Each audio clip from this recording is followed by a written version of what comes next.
আসলে আমি 19 দশকের ছেলে তো, চিন্তা ভাবনাটাই আলাদা। ভেবেছিলাম কোনো একটা কাজ পেলেই তারপর প্রেম করে বিয়ে করব। কিন্তু যখন কাজ পেলাম, ঠিক তখনই আমি নাকি কারোর ভালোবাসার পাত্র।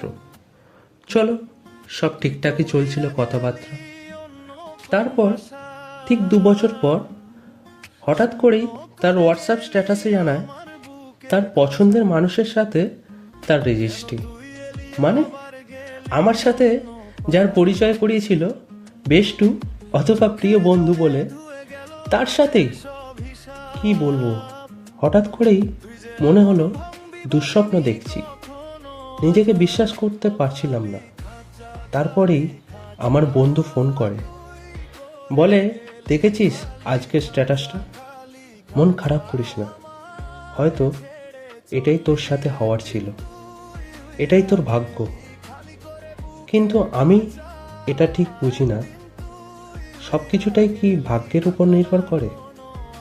যদি বিপরীত দিকের মানুষটাই চিট করে?